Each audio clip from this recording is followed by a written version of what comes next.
प्रसन्नता की बात है, आज के युग में जो चीज घटती जा रही है आपने उसको जिंदा रखा हुआ है। आप सब दर्शक जो हैं धर्म प्रेमी हैं। ये एक धार्मिक कार्यक्रम है। इसे दो प्रकार से देखा जा सकता है। कुछ लोग इसे समझते हैं कि ये एक कहानी मात्र है। कुछ लोग समझते हैं कि इस काम को करने से हमारा उद्धार होगा, हम इस दुनिया से पार होकर प्रभु चरणों में लीन हो जाएंगे। ये दोनों ही बातें ठीक है, लेकिन एक तीसरी बात जो इसमें विशेष है इस रामायण में, वो ये भी सीखने वाली है कि अपना परिवार कैसे चलाया जाता है, परिवार के प्रत्येक सदस्य का क्या कर्म होता है, क्या धर्म होता है और कैसे उसका संचालन किया जाता है। दूसरे शब्दों में अगर आपको कहूं तो ये रामायण हमको जीना सिखाती है, अच्छी तरह से जीना सिखाती है। बंधुओं, मैं उतनी देर आपके बीच में रहूंगा जितनी देर सीन तैयार हो रहा है पीछे। आप में से मैं एक प्रश्न पूछता हूं, कोई भी आवाज दे के बता दे हमारा धर्म क्या है। सनातन। हमारा धर्म क्या है, कौन सा धर्म मानते हैं?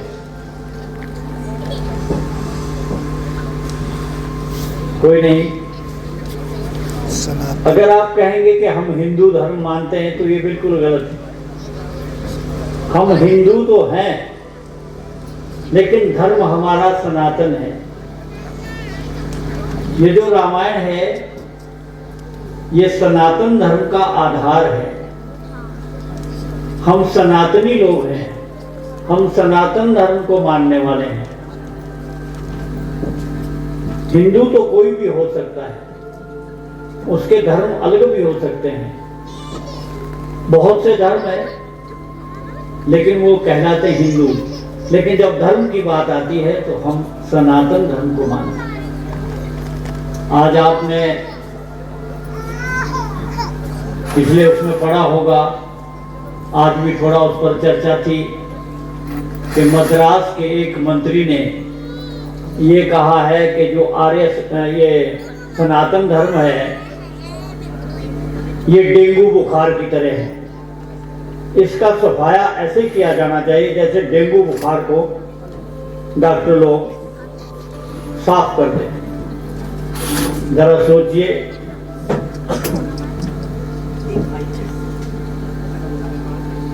ये सनातन धर्म का सफाया तो जब मुसलमानों का राज यहाँ हुआ, मुगलों का राज हुआ, तब भी नहीं साफ हुआ, इसका सफाया नहीं कर पाए। जब अंग्रेजों का राज हुआ तब भी सफाया नहीं कर पाए। और किसी बहुत अच्छे एक कवि ने एक गाना भी लिखा है, कुछ बात है कि हस्ती मिटती नहीं हमारी, सदियों रहा है दुश्मन दौरे जमा हमारी। कुछ बात है कि हस्ती हमारी नहीं मिटती, नहीं मिटी, गुलाम रहे हम, हमारा सनातन धर्म नहीं मिटा। बहुत कोशिश की मिटाने की इसको, लेकिन नहीं मिटा। आज हमें इस पर सोचने की आवश्यकता है। अधिक से अधिक लोग ये रामायण का कुछ सीखें, रामायण की कुछ बातें सीखें। प्रयास करेंगे हम कि प्रतिदिन कुछ बातें आपसे करते रहें थोड़ी थोड़ी। लेकिन अगर सनातन खत्म होगा तो हम खत्म होंगे, पर ये कभी खत्म नहीं होगा। जैसे कि आप ऐसी सर्दी में भी आज बैठे हैं, तो कैसे कहा जा सकता है कि सनातन धर्म खत्म हो जाएगा। आपका बहुत बहुत धन्यवाद है। मेरे ख्याल है लगभग सीन तैयार हो गया है। दूसरी बात आपसे एक करनी है, इन कलाकारों को धन्यवाद देना। ये जो आपके कलाकार हैं स्थानीय यहाँ के, ये इतनी मेहनत कर रहे हैं जितनी हमने कभी कंडा घाट में रामलीला करने की थी। मुझे अपना वो समय याद आ जाता है, कितनी खुशी, कितना संघर्ष, कितना कुछ करते थे। तो इनको सबसे ज्यादा कलाकारों को मैं बहुत बधाई देता हूँ। सब बहुत बड़ी बात है कला प्रदर्शन करना। मैं आपको अपनी बात बताता हूँ कि एक बार कंडा घाट में नारद जी का सीन चल रहा था और नारद जी ने, उसमें आगे आता है कि नारद जी को घूमते हुए एक आदमी मिलता है जिससे वो पूछते हैं क्यों भाई ये क्या हो रहा है यहाँ पर। तो इतना बोलना था कि यहाँ पर भाई राजकुमारी का स्वयंवर है। तो जो कोई नहीं मिला तो पूरी साहब होते थे, उन्होंने मुझे कह दिया, बोला आपने सिर्फ इतना कहना। मुझे बोलने में कोई हिचक नहीं होती, आपके सामने भी बोल रहा हूं, हजारों लोगों के सामने भी बोलने का मौका मिला।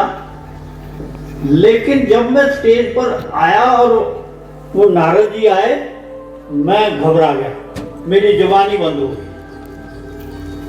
सिर्फ इतना कहना था मुझे कि भाई यहाँ पर राजकुमारी का स्वयंवर हो रहा है, अगर आप भी चाहें तो आप भी उसमें भाग ले सकते हो। लेकिन ये शब्द कहते हुए मेरे होंठ जो है बंद हो गए और मैं घबरा गया। ये है कलाकारी। तो मुझे पूरी साहब कहने लगे हुआ क्या तेरे को। मैंने कहा पता नहीं, मेरे होंठ बंद हो गए। तो इन कलाकारों को धन्यवाद देता हूं कि आप बड़ी निर्भीकता से, बड़े अच्छे रूप में ऐसा कला का प्रदर्शन कर रहे हैं यहाँ पर कि जिससे मन मेरा प्रसन्न हुआ। मैं कई बार पीछे गाड़ी खड़ी करके वहाँ से देखता रहता हूँ कि कलाकार क्या क्या कर रहे हैं। बहुत खुशी होती है कि बहुत अच्छे ढंग से और अपने नियमबद्ध होते हुए, ये रामायण का कार्यक्रम ऐसा कि इसमें अपने आप को नियम में भी रखना पड़ता है। तो एक बार फिर आपका धन्यवाद करता हूं कि आप आए, रोज आना है, अधिक से अधिक संख्या में आए और यहां से कुछ ना कुछ सीख के जाए। और कलाकारों का उनको उत्साहित करता हूं, उनको बहुत शाबाशी देता हूं। सब हमारे से छोटे हैं कि आप बहुत अच्छा काम कर रहे हैं, बहुत बढ़िया काम कर रहे हैं। इसी तरह से आगे बढ़ते जाइए और भगवान राम का विश्वास प्राप्त करें। और इन्हीं शब्दों के साथ आप सबका धन्यवाद। संसार से इस तरह से खाली जाऊं, शोक हमारे इक्ष्वाकु वंश की समाप्ति के दिन अब नजदीक आ गए हैं और इस क्रम का टीका क्या मुझको ही लगना था। हे नाथ, आपके भंडार में तो किसी भी चीज की कमी नहीं है, परंतु यह मेरी प्रारब्ध। महाराज, आपकी ये हालत देखकर तमाम सभा के दिल बैठे जाते हैं। अरे अपने अपने घोड़े दौड़ाता है, परंतु यह पहेली समझ में नहीं आती। आज आपके चेहरे पर ये असाधारण सा उतार चढ़ाव कैसे हुआ?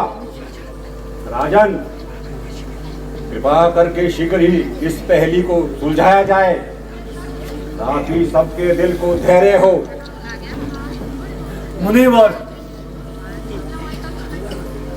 यूं तो हर प्रकार से ईश्वर की कृपा है, प्रजा खुशहाल और पैरी पायमाल है, परंतु मुनि जी एक ख्याल है जो हर समय मुझे सताता रहता है।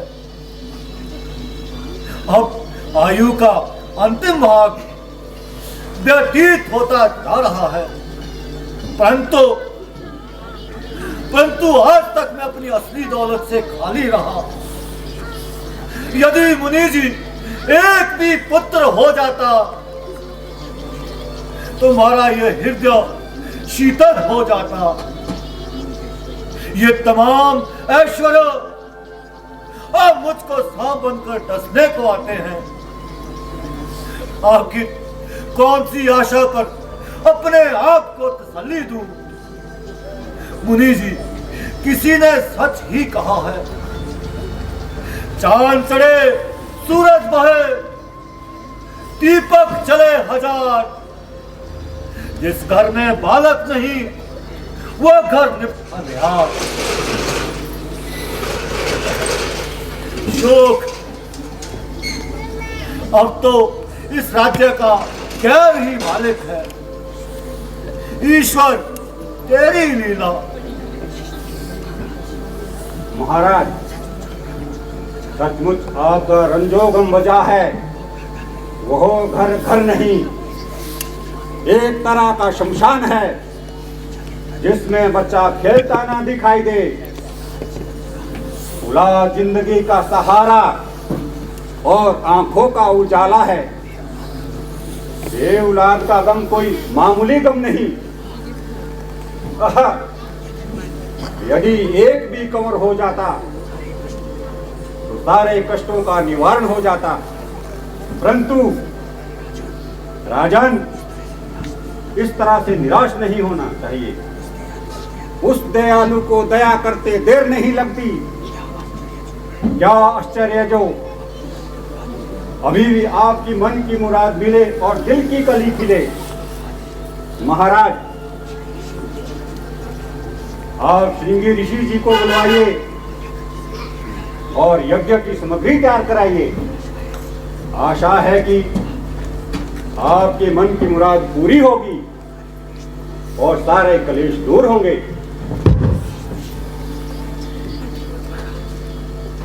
महाराज, वशिष्ठ जी का कहना बिल्कुल सत्य है। आप बहुत जल्द ही यज्ञ सामान तैयार कीजिए और प्रत्येक स्थान पर इस बात का ऐलान कीजिए। निसंदेह श्रृंगी जी विद्या के भानु हैं। यदि वह पधार जाएं,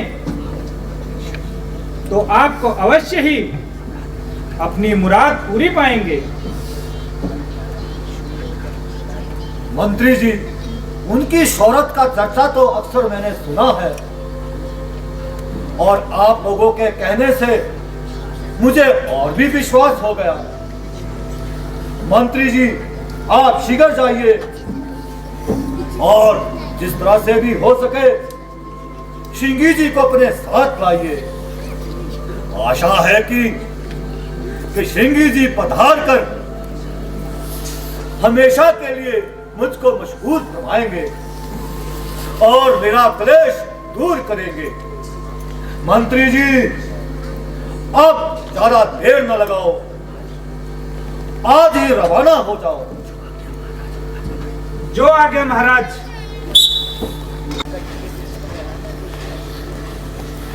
गुरुजी, मंत्री जी को गए हुए बहुत दिन हो गए, परंतु अब तक लौट के नहीं आए और ना ही कोई खबर दी। मेरे हिसाब से तो उनको कल लौट के आ जाना चाहिए था। अब तो कुछ समझ में नहीं आ रहा कि यह क्या कारण है। मालूम नहीं कि श्रृंगी जी इनको मिले भी या नहीं। यदि मिल भी गए होंगे तो उन्होंने आना स्वीकार किया होगा या नहीं। असल में तो मुझे समझ जाना चाहिए था। मैंने बहुत बड़ी गलती कर दी जो मंत्री जी को भेज दिया। खैर, अब भी मुनासिब है, खुद चलने की तैयारी करता हूं।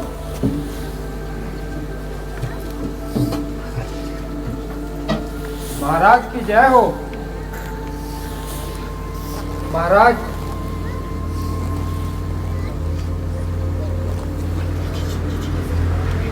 मंत्री जी श्रृंगी जी के साथ पधारे हुए हैं और ड्यूटी पर विराजमान है।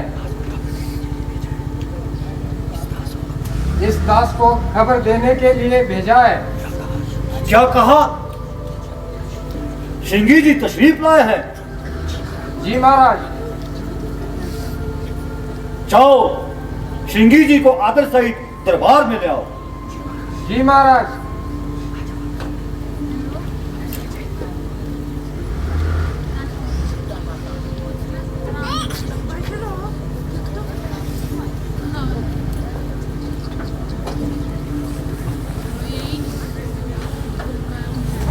महाराज की जय हो। मुनि जी प्रणाम अर्ज करता हूं। खुश रहो। मुनि जी, आपने बहुत बड़ी दया की जो इस स्थान को पवित्र किया।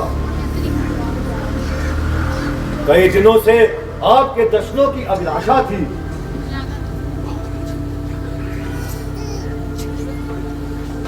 राजन, प्रसन्न और आनंद रहो। कहो क्या कारण है जो हमको याद किया? मुनिवर, मैं बहुत दुखिया और लाचार हूं। चारों तरफ से दुखी होकर आपकी शरण में आया हूं। यदि हो सके तो कुछ इमदाद कीजिए, वरना अपने हाथों से मुझको कर्म कर दीजिए। राजन, यह कैसी बात करते हो? हमारे यह उल्टे सीधे फिक्रे मेरी समझ में नहीं आए। व्यर्थ में समय खोने से क्या लाभ? माना कि आप पर बड़ी मुसीबत टूटी है, परंतु यह शिक्षा का बक्र है जो ऐसे समय में डगमगाएगा वह दुनिया में कभी सफल नहीं हो पाएगा। मुनि जी, उम्र का बहुत सा हिस्सा व्यतीत हो चुका है। तमाम दिन ऐश्वर्य के एक एक करके खत्म हो चुके हैं। अब तो बुढ़ापा आने को है, परंतु आज तक मैं अपनी असली दौलत से खाली रहा। अपने तमाम उपाय कर चुका हूं। यहां तक वेदों की आज्ञा के अनुसार लगातार 3 शादियां कर चुका हूं और दुनिया में बदनाम हो चुका हूं, परंतु सिवाय निराश होने के कुछ भी हाथ नहीं आया। राजन, जो कुछ आपने कहा मैंने सब सुन लिया। अब आप बहुत जल्द यज्ञ की तैयारी करो। यदि ईश्वर ने चाहा तो उसको करने में क्या देर लगेगी। मैं हर तरह से तुम्हारा मददगार हूं। जिस तरह भी आप कहो सहायता के लिए तैयार हूं। इसके अतिरिक्त आप कुछ दान दक्षिणा भी करो, परंतु पात्र और कुपात्र की पहचान करो। मुनि जी, यज्ञ का कुल सामान पहले से ही तैयार है, केवल आपका ही इंतजार है। मंत्री जी, आप अभी जाओ और यज्ञशाला में यज्ञ की तैयारी करो। जो आज्ञा महाराज।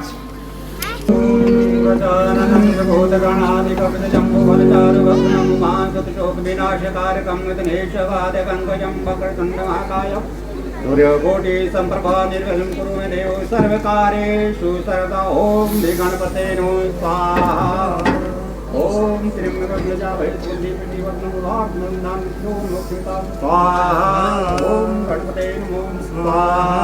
ओम गौराय नमो स्वाहा। ओम दुर्गाय नमो स्वाहा। ओम गंगाय नमो स्वाहा। ओम कृष्णाय नमो स्वाहा। स्वाहा स्वाहा ओम विद्याय स्वाहा। ओम स्वाहा स्वाहा ओम स्वाहा।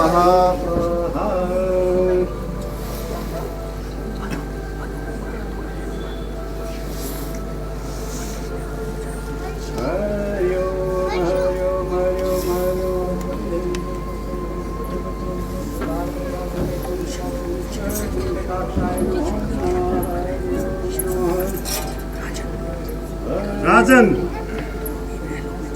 तुम अभी अपने महलों में जाओ और तीनों रानियों को यह यज्ञ से निकले हुए फल दे दो। यदि ईश्वर की कृपा होगी तो आपके मन की मुराद पूरी होगी। जो आज्ञा मुनि जी। मैं हृदय से आपका आभारी रहा। मुझ पर आपकी यह बहुत बड़ी कृपा होगी।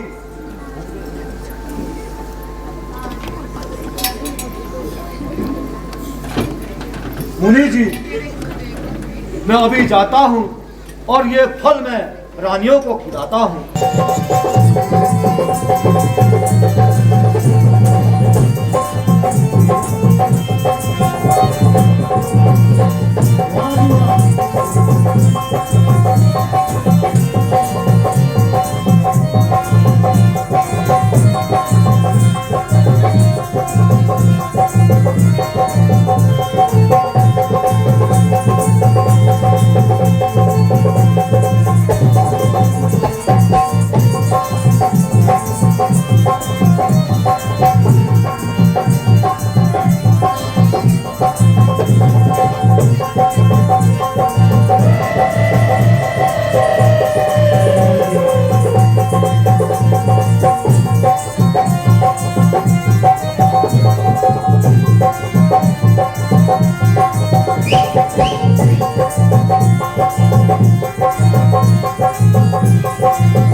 मान तुम्हारे लिए दिल तो दिया रे बेईमान, तुम्हारे लिए दिल तो दिया रे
मेरा अच्छा घर में भूल है पैसा दे आयो तेरी याद तोरेगा तेरे राजन,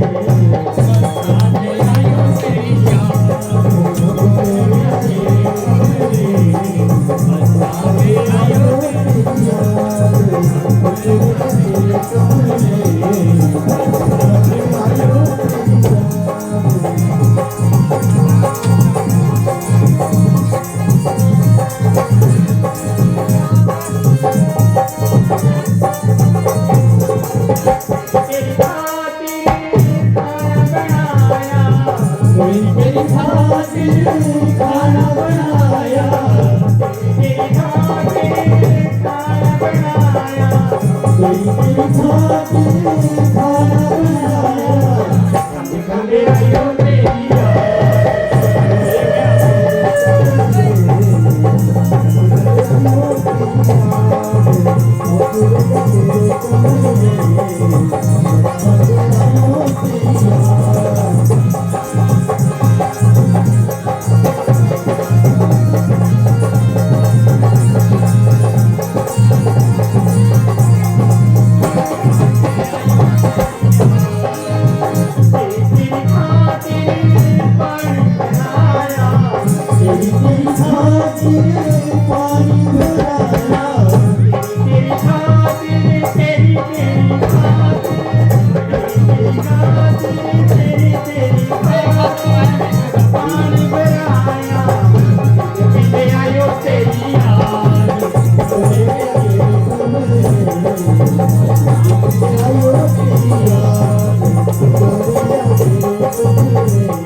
अरे क्या नहीं दिया गुरु ने जन्म दिया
श्रद्धा भक्ति बढ़ाओ सदा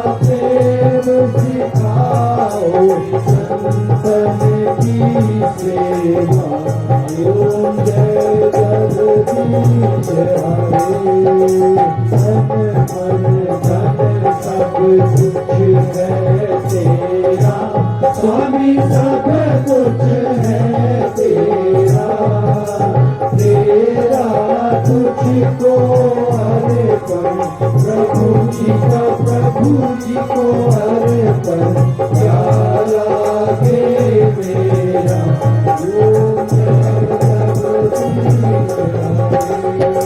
श्याम सुंदर जी की आरती जो कोई करे गावे, स्वामी प्रेम सहित गावे, कहत जीवानंद स्वामी, कहत हर स्वामी, मन संगति पावे, हो जय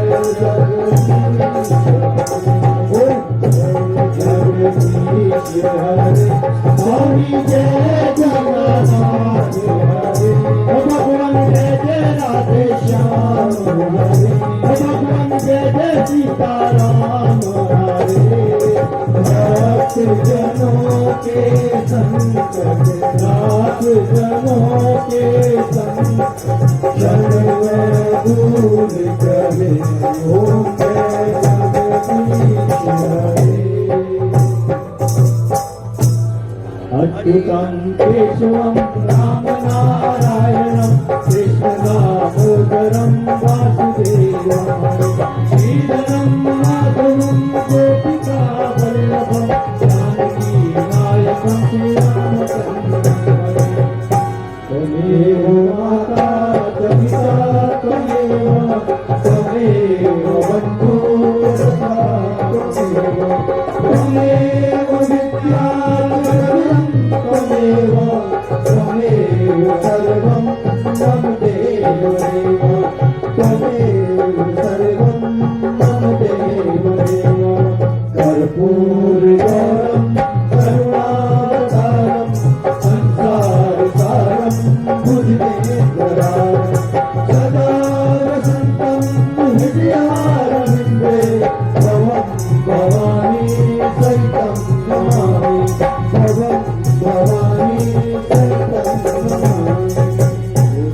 गुरुर्ब्रह्मा गुरुर्विष्णु गुरुर्देवो महेश्वरः, गुरुर्साक्षात् परब्रह्म, तस्मै श्री गुरुवे नमः, तस्मै श्री गुरुवे नमः। आप मेरी वीडियो को लाइक और शेयर करें और मेरे चैनल को सब्सक्राइब करें।